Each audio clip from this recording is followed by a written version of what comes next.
In the far corner of America's Rust Belt, where the roads crack like old skin and the wind carries the smell of dust and rust, lies Hollow Creek. A town that time forgot. A town with stories people whisper, never tell. Once, Hollow Creek was home to nearly 3,000 people. Farmers, coal haulers, mill workers. Life was simple, honest, hard, and predictable. But when the mines closed in the 90s, the town began to suffocate under its own silence. Families who had lived here for generations stayed put, clinging to the same soil their ancestors worked, even as everything around them fell apart. And in one of those houses, up on Cedar Lane, lived the Barkers, a name that once meant respect, but later became a warning. The Barkers had deep roots here. Maybe too deep for decades, the Barkers kept to themselves. They didn't mix much, didn't travel, didn't talk about their history. But people in Hollow Creek talked for them. They whispered about how close the Barker family was, how cousins rarely left the valley, how they always married within their own. Most called it loyalty, others called it something else. They were proud folks, the Barkers. Always said no outsider understood their blood. But that blood got heavy. You could see it in their boys. The boys she meant were Eli and Noah Barker, two brothers born less than a year apart. Eli, the older one, was quiet, gentle, always tinkering with broken radios and rusted tractors. Noah, the younger, was curious but shy. He walked with a limp that never quite went away. To the people of Hollow Creek, they were the Barker boys. To the world beyond this valley, they'd become a symbol of what happens when generations of isolation turn inward. Eli and Noah were born with a rare congenital disorder, twisted limbs, fragile joints, and a condition that made movement painful. Doctors said it was genetic, the result of mutations passed silently through their family line. In bigger towns, genetic counseling or modern medicine might have helped. But in Hollow Creek, hospitals were 2 counties away, and pride ran thicker than science. The Barkers didn't talk about doctors. They talked about faith, about endurance, about God's testing. And so, the boys grew up behind curtains drawn tight. Neighbors remember seeing Eli push Noah's wheelchair down the gravel road each morning. They remember how the other kids stared, how teachers whispered. One local teacher told us, they were bright, polite, but tired, always tired. Life in Hollow Creek wasn't kind to anyone, but it seemed especially cruel to them. Over the years, rumors grew like weeds, that the Barkers carried an old curse, that something in their blood had turned on them. But behind that superstition was something much simpler, and sadder. Decades of isolation had trapped this family in a genetic loop. Cousins had married cousins, unknowingly passing the same recessive genes again and again, until fate showed itself in the twisted bones of 2 innocent boys. What happened to the Barkers wasn't evil. It wasn't even mysterious. It was the slow, quiet collapse of knowledge, when tradition silences science, and pride drowns out truth. Today, the house on Cedar Lane still stands, just barely. Locals say you can still see the outline of wheel tracks in the dirt driveway, long after the family vanished. Nobody knows exactly where Eli and Noah went. Some say they moved to the city for treatment. Others say they never made it out. But one thing's certain, the Barkers left behind a warning, written in bone and memory. In this documentary, we'll uncover their story. Not as a horror tale or a curse, but as a lesson about what happens when isolation meets silence, and how families like the Barkers remind us that science, compassion, and community can mean the difference between survival and suffering. This is the story of the brothers with twisted limbs. Every family has a story. Some are written in photo albums and family Bibles.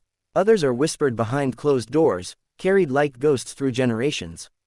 The Barker family story began long before Eli and Noah were born, before the town itself started to fade. In 1911, Samuel Barker, a proud mill worker, settled in Hollow Creek with his wife, Martha. They built a life from the ground up, raising 4 children in a wooden farmhouse overlooking the valley.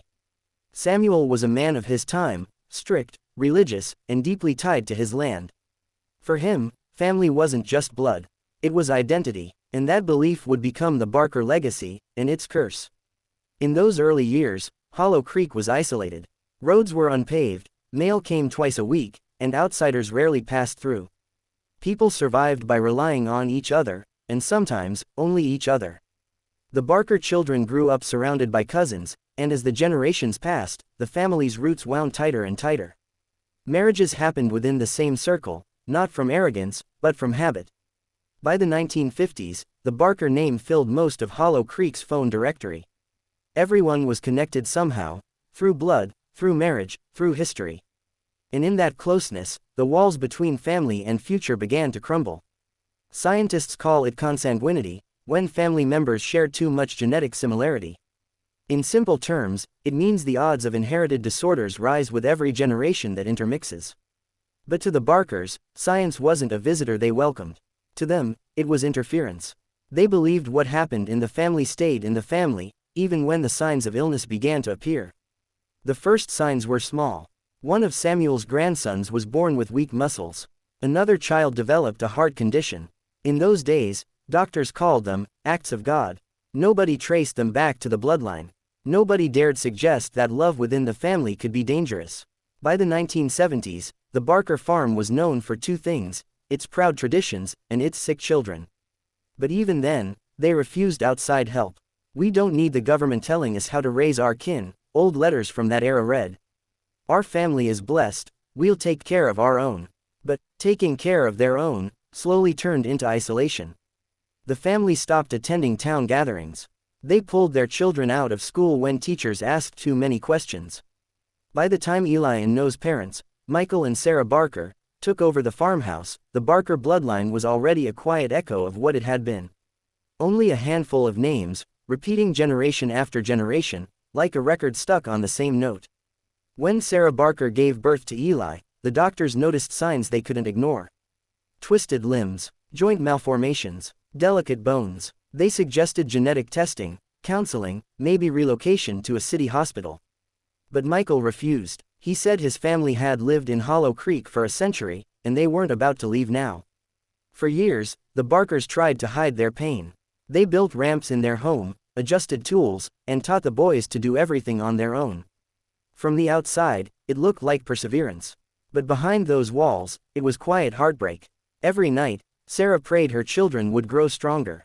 Every morning, she woke to the sound of creaking bones and muffled pain. The people of Hollow Creek noticed, but no one intervened. This was a town where privacy was sacred, and pity was forbidden. "That's just how the Barkers are," neighbors would say. But in that silence, two children grew up believing their suffering was destiny. It's easy to look back now and ask, why didn't someone stop it? But that's the tragedy of places like Hollow Creek. The same closeness that binds people together can also blind them to the truth. Love becomes loyalty, loyalty becomes denial, and denial becomes the seed of destruction. When Michael Barker died in 2008, the Barker line had nearly vanished. Only Sarah, Eli, and Noah remained in the farmhouse. The boys were young men by then, but their bodies had already begun to fail them. The town saw less and less of them. The windows stayed dark, mail piled up on the porch. Hollow Creek forgot them, until the day the ambulance came. That day, Hollow Creek woke up. For the first time in decades, the silence broke, and the story of the Barker bloodline, once hidden by pride, would finally come into the light. The town discovered inside the Barker farmhouse, and how two brothers became a living message about the cost of secrets too long kept. Every small town has that one house, the one everyone drives past a little faster, the one kids dare each other to approach after dark. In Hollow Creek, that house sat on Cedar Lane. The Barker farmhouse, weather-beaten, roof half-collapsed, porch sagging under the weight of memory. For years, no one had been inside. The mail piled up, the curtains stayed drawn, and the grass grew taller than the fence. It wasn't until the spring of 2011 that Hollow Creek finally saw movement at the old Barker property again. But what they found inside wasn't life. It was history, preserved in dust and silence. The discovery started with a power outage. A county worker was tracing down a blown line, following it to a rusted breaker box behind the Barker house. When no one answered the door, he called the sheriff. What they saw when they stepped inside would stay with them forever. Inside, time had stopped. The furniture was still in place, the dishes still on the table, the TV frozen mid-broadcast from another decade. But the air, it was heavy. The kind of air that feels like it remembers. Investigators found signs of life long gone: medical equipment, prescription bottles, notebooks filled with diagrams and strange calculations. Eli Barker's handwriting. He'd been studying his family's past, pages upon pages of names, birth records, and genetic notes copied from library books. It was as if he'd been searching for an answer. An answer to why his family's bloodline carried so much pain. In the back room, they found something else. A small workshop, filled with handmade braces, metal supports, and wooden crutches, crafted carefully, polished smooth. The label said, "For Noah." Eli had been building ways for his younger brother to move, to walk, to live with dignity. But there was no sign of the brothers themselves. No bodies, no goodbye letter, just silence. The neighbors said they hadn't seen the Barkers for nearly a year. It was as if they had vanished overnight, leaving behind only the echoes of their struggle. That attitude, minding your own, had shaped this tragedy from the start. The Barkers weren't hiding evil. They were hiding shame. Shame of illness, shame of whispers, shame of being different in a place where everyone's the same. Among the papers, one stood out. A note in Eli's handwriting, dated months before they disappeared. It read, "The blood remembers everything. I only hope it forgets us." What did he mean? Was it a confession, or a warning? Investigators searched for leads, but with no family left in town, there was nowhere to look. The Barker name had quietly ended right there, in that house on Cedar Lane. For a few weeks, Hollow Creek became the subject of fascination. Reporters came, cameras flashed. The town that spent years ignoring the Barkers suddenly wanted to know everything about them. But attention fades fast. Within a month, the world moved on. The farmhouse was sealed, labeled, unsafe, and time went back to its quiet rhythm. Yet, some stories refused to stay buried. In 2017, a young geneticist named Drive, Claire Jensen from the University of Pittsburgh came across Eli Barker's family research. It was sent anonymously, bundled with photocopied town records and a note that simply said, "Don't let it happen again." Dr. Jensen began digging into the Barker lineage. What she discovered would shock the medical community, and finally give Hollow Creek the truth it never asked for. The story of the Barker brothers wasn't just about a family. It was about generations of silence, pride, and pain, woven into the DNA of a town that turned away. But now, science was about to speak for those who couldn't. Sometimes the answers we seek aren't in the past at all, they're hidden in the strands of what we carry inside us. In 2017, Drive, Claire Jensen, a young geneticist from the University of Pittsburgh, opened a worn cardboard box mailed without a return address. Inside were photocopied birth records, family trees, and fragments of the Barker brothers' notes, the same handwriting investigators found years earlier in that farmhouse on Cedar Lane. At first, she thought it was folklore, an urban myth from a dying town. But the deeper she read, the clearer it became. This was a record of a family's attempt to understand its own suffering, decades before science caught up. Dr. Jensen spoke in their interview. Whoever wrote these notes had an instinct for patterns. They weren't trained, but they could see what doctors back then ignored, that the illnesses repeating across generations weren't coincidence. Using archived hospital data, Drive, Jensen mapped out 5 generations of Barkers. The results revealed something remarkable. Not a single curse or mutation born from evil or fate, but a predictable outcome of genetic inheritance. The same rare recessive condition appearing again and again because each generation shared too much of the same DNA. It wasn't mystery, it was mathematics. 2 carriers pass a hidden gene. Their child has a 1 in 4 chance of being born affected. When a community closes its borders, socially or geographically, those odds don't disappear, they multiply. For Dr. Jensen, this wasn't about blame. It was about empathy, understanding how isolation, pride, and lack of education can trap entire families in cycles of inherited illness. Hollow Creek had no genetic counselors, no outreach, no public health presence for decades. By the time modern medicine reached its borders, most of the Barker line was already gone. Among the papers was one last unfinished letter, written by Eli Barker but never mailed. Dr. Jensen read it aloud during our interview. Dr. Jensen say, "If anyone finds this, tell them it wasn't God or luck. It's something smaller, quieter, a code we never learned to read. Maybe someone else will." In that moment, Eli Barker, a man who never went to college, who lived his whole life inside one valley, had already understood what generations of fear had hidden. He was trying to leave a message for the world outside Hollow Creek. Dr. Jensen took that message seriously. She partnered with rural health organizations across the state, starting a program called the Hollow Creek Project, a free outreach initiative that taught small communities how family history can save lives. Within 2 years, More than 40 families from nearby towns volunteered for testing. For the first time, science replaced superstition. When the university people came, we were scared. But they talked to us like neighbors, not experts. I got tested, so did my kids. It's better to know than to wonder. Knowledge became healing. The Barker tragedy, once whispered as a ghost story, now served as a lesson, proof that silence can kill, but truth can protect. The county decided not to tear the farmhouse down. Instead, it stands as a learning center, small exhibits about genetics, family health, and rural resilience. Every year, students visit to hear the story of two brothers who tried to understand their own suffering and left behind a blueprint for change. The Barker name no longer carries shame in Hollow Creek. It carries warning, compassion, and respect.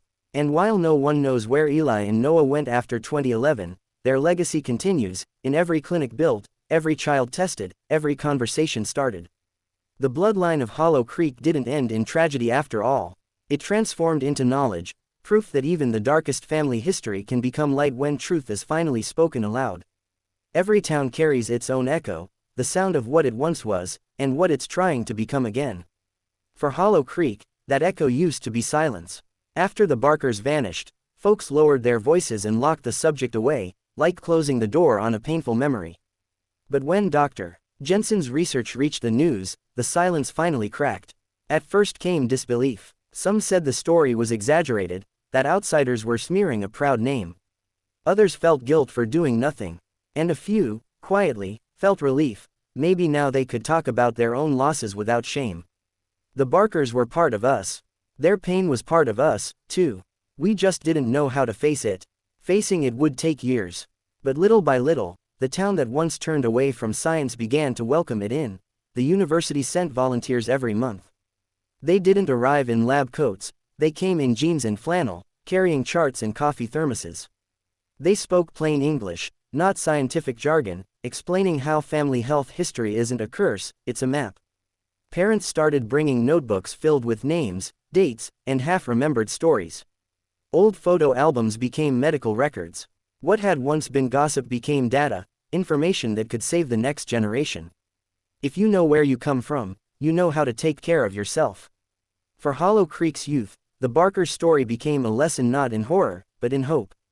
They learned that courage doesn't always look like strength. Sometimes it's simply telling the truth about where you came from. Even the church joined the conversation. Pastor Williams, who once preached that illness was a test of faith, began using the Barker legacy to talk about compassion over judgment. We can pray for healing, but we can also learn. God gave us minds for a reason. Slowly, Hollow Creek's faith and science stopped fighting. They started listening to each other. In 2019, the town held a memorial service on the Barker property. There were no bodies to bury, no graves to tend, just a small stone inscribed with two names, Eli Barker, 1985, Noah Barker, 1986. Below them, one final line, truth shall make you whole. It wasn't about pity, it was about acknowledgement, the simple act of saying we see you now. For families who'd kept quiet about their own medical struggles, that stone became permission to speak. One woman talked about losing 2 infants in the 70s and never asking why. A retired miner admitted he'd refused treatment out of pride. Hollow Creek was finally telling its truth aloud. Out of that honesty grew something unexpected, connection. The same closeness that once isolated the town now became its greatest strength. Neighbors checked on each other again. The old diner reopened. Young people stopped leaving.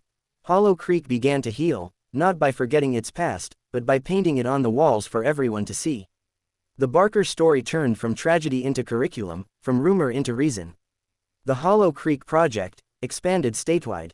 Clinics from Kentucky to West Virginia copied its model, pairing storytelling with science to teach rural families about inherited conditions.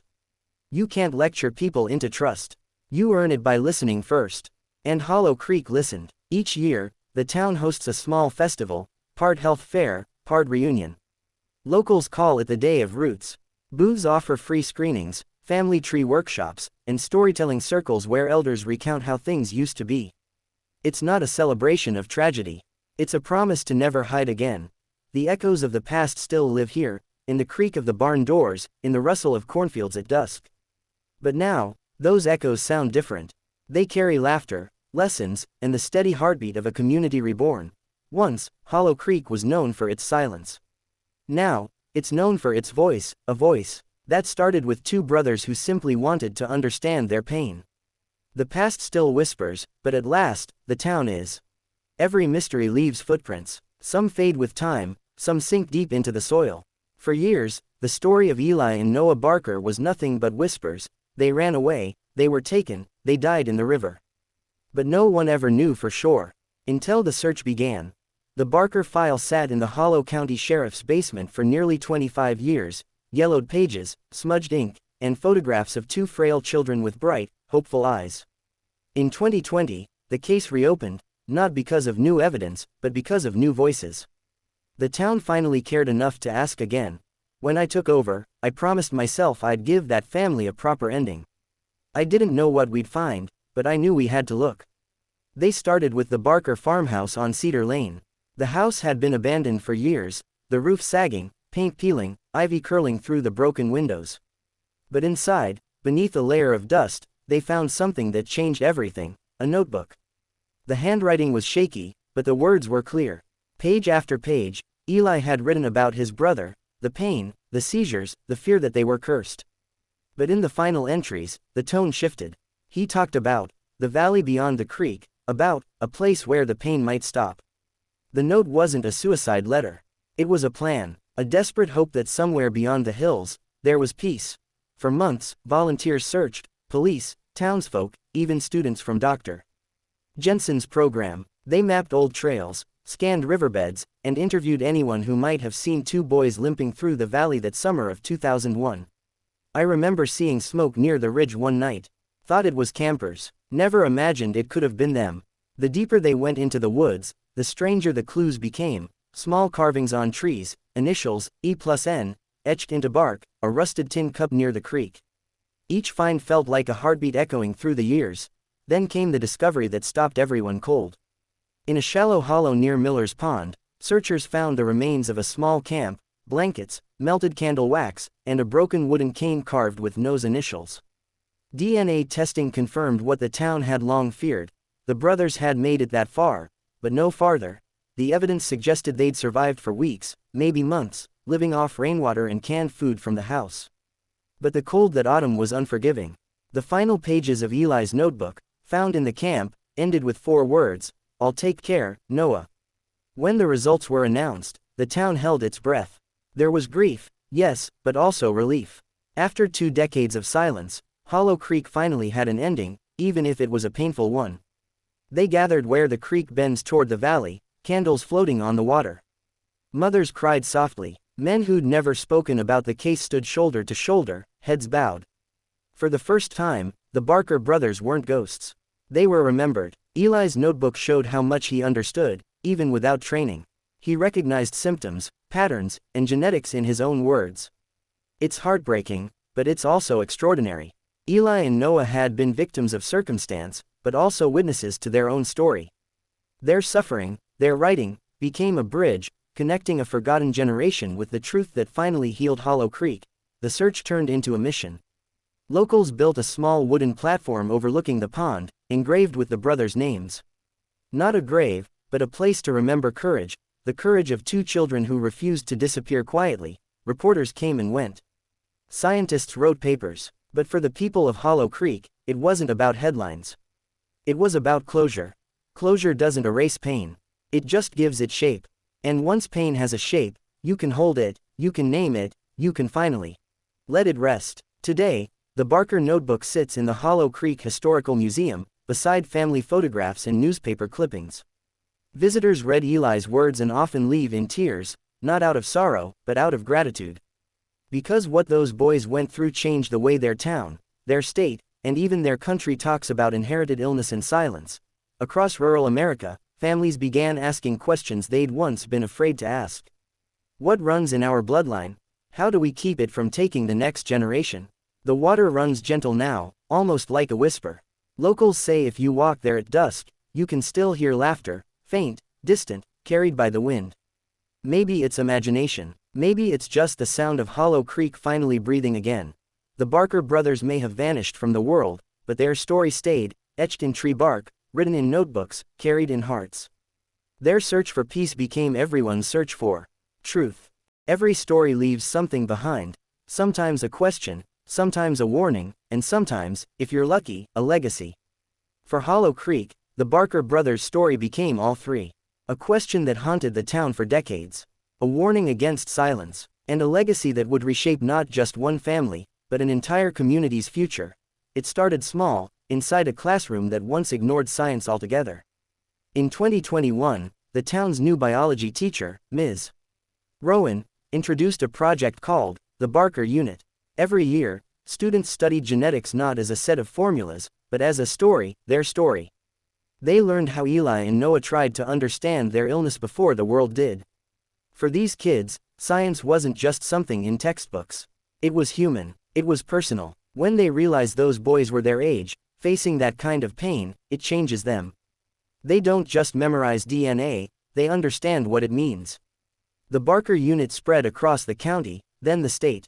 Other schools began adopting it. Teachers used the story to discuss everything from compassion to bioethics. Suddenly, rural America, long dismissed as behind the times, was teaching the world about empathy through science. Meanwhile, Hollow Creek's clinic, once underfunded and empty, was rebuilt. With help from Dr. Jensen and the University of Kentucky, it became the Barker Community Health Center. Its mission: early genetic screening, family counseling, and, most importantly, education. For the first time, families didn't have to hide their illnesses. They could walk through the clinic's doors and be met with understanding, not judgment. On the wall behind the reception desk hangs a simple phrase: "No one suffers in silence." If we'd had a place like this back then, maybe those boys would have made it. But I'm glad their names brought something good into this world. The town that once turned away from its own became a model of compassion. Reporters called it the Hollow Creek turnaround. Medical journals called it a miracle of community change. But for the people who lived there, it was something simpler: it was redemption. Beyond Hollow Creek, the legacy grew. Dr. Jensen's Barker Initiative spread across the Midwest, training rural doctors in how to talk about inherited diseases without stigma. Federal grants followed. Small towns from Arkansas to Ohio joined in. And soon, the name Barker wasn't just a family tragedy, it became shorthand for hope, awareness, and reform. Their story reminds us that the smallest voices can change the loudest systems. Young people from Hollow Creek began winning national scholarships, writing essays titled "The Barker Effect" and "Learning from Silence." What started as sorrow became inspiration.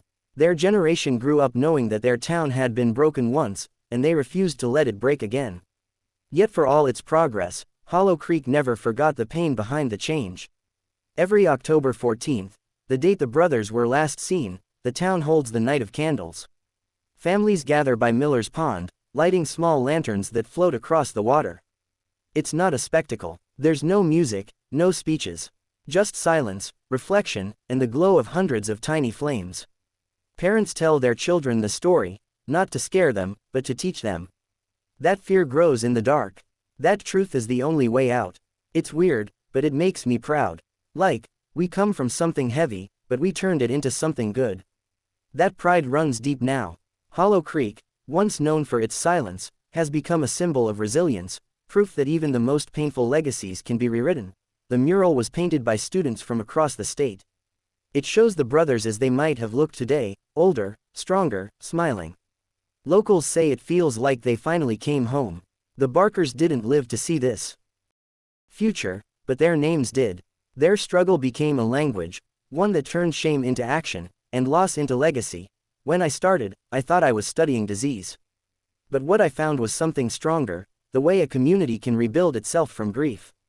And maybe that's what the Barkers truly gave to Hollow Creek. Not just awareness or progress, but proof that healing is possible, even after generations of silence. Their story could have ended in that valley. But instead, it became the heartbeat of a town. A reminder that even the quietest lives can leave the loudest echoes. The legacy of the Barkers isn't carved in stone or written in textbooks. It lives in every voice that dares to speak, every hand that reaches out, every family that chooses truth over fear. And in that way, Eli and Noah never really left Hollow Creek. Even after peace finds a town, sometimes the past isn't done speaking. For Hollow Creek, that voice came back one cold December morning, not as a ghost, not as rumor, but as a letter. A single envelope that would reopen every wound, and finally, close it for good. The museum's curator, Anna Lowe, had been cataloging old donations from the Barker property, old clothing, rusted tools, forgotten boxes. But in the corner of one box, hidden beneath a folded quilt, she found it, a small envelope, sealed and yellowed with time, addressed in the trembling handwriting of Eli Barker. The address read simply, "To whoever finds us." For 2 decades, the town believed it already knew the brothers' story, that they'd escaped into the valley and never made it back. But the letter revealed something far more intimate, far more human, and far more heartbreaking. If you're reading this, it means someone cared enough to look for us. My name is Eli Barker. My brother Noah and I are safe for now. He's sleeping beside me. He doesn't hurt tonight. That's all I wanted, for him not to hurt. The letter was dated November 3, 2001, just days before their last known fire near Miller's Pond. Eli had written by candlelight, using the back of a torn Bible page. The ink was faint, but his words carried the weight of generations. Anna read a book. We didn't run away because we hated this town. We ran because we wanted to stop being the reason people whispered. Ma and Pa are gone, and we didn't want the Barker name to mean pain anymore. If you find this, don't pity us. Just tell that line, "Tell folks to love their children out loud," would become a rallying cry across Hollow Creek. A reminder that silence kills in more ways than one. Folks to love their children out loud. That line, "Tell folks to love their children out loud," would become a rallying cry across Hollow Creek. A reminder that silence kills in more ways than one. When Anna brought the letter to the town council, they sat in stunned silence. Even Sheriff Maynard, a man who'd seen every kind of tragedy, lowered his head and wept. That boy didn't ask for help or forgiveness. He just wanted to be remembered with kindness. That's all. News of the letter spread fast. Journalists came again. So did researchers, documentarians, and filmmakers. But this time, Hollow Creek didn't hide. They told the story themselves, raw, honest, unfiltered. The letter inspired a movement. Hundreds of townspeople began writing messages to their own lost ones, siblings, parents, children. Each note started the same way: "To whoever finds this." They left them at the memorial, tucked them in library books, pinned them to trees. It became a ritual of release, a way to speak what had been unsaid for generations. The museum eventually opened an exhibit called "Letters to the Living," displaying hundreds of these messages alongside Eli's original note. It wasn't about mourning anymore. It was about communication, the courage to reach out, even into silence. Eli Barker did more for public health in one letter than most of us could do in a lifetime of research. He turned empathy into a cure. And that was true in more ways than one. The renewed attention brought funding, new medical programs, and a national initiative in the Barkers' name. The Eli and Noah Foundation began offering free testing for families with genetic illnesses, not in big cities, but in forgotten towns just like Hollow Creek. The foundation's first program helped over 10,000 families in its first year. For every child they helped, there was a story behind it, a whisper turned into a voice. But for Hollow Creek, the letter wasn't just about medicine. It was about forgiveness. In 2023, the townspeople decided to restore the old Barker house. Volunteers fixed the roof, repainted the porch, and turned it into a community storytelling center. Every Friday, people gather there to share family histories, illnesses, fears, and hopes, just like Eli might have wanted. We call it the House of Voices. Because that's what it is now, full of life again. The Barkers' home, once a place of suffering, had become a symbol of rebirth. And every visitor who steps inside sees the framed letter on the wall, the same words that changed everything. Tell folks to love their children out loud. Simple words, but sometimes, the simplest words carry the deepest truth.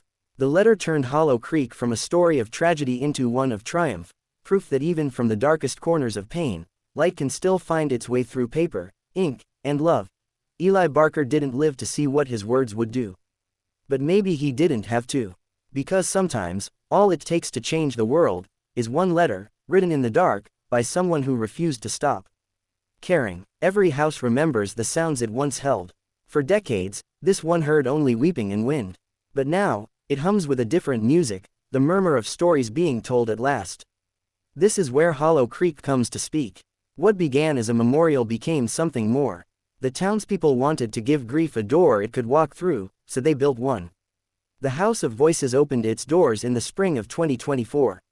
Within weeks, every Friday night was full.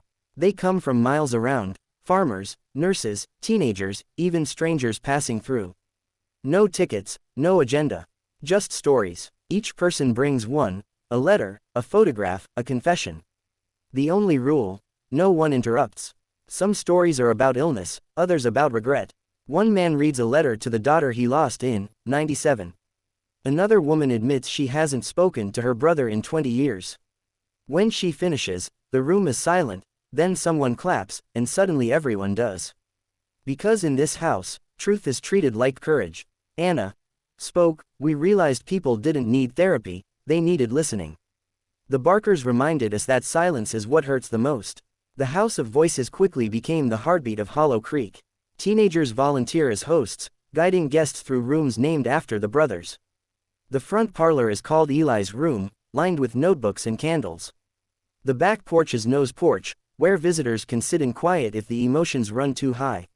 In a world moving too fast, this house slows everything down. It gives people permission to pause, to feel, to remember. And something remarkable began to happen. Visitors started leaving their own letters, just like Eli's. Folded notes tucked between floorboards, behind picture frames, under chairs. Thousands of them, addressed to no one and to everyone. The caretakers call them the living archive. Every few months, volunteers gather the letters and read them aloud in the garden. Some are apologies, some are thank yous, some simply say, "I'm still here."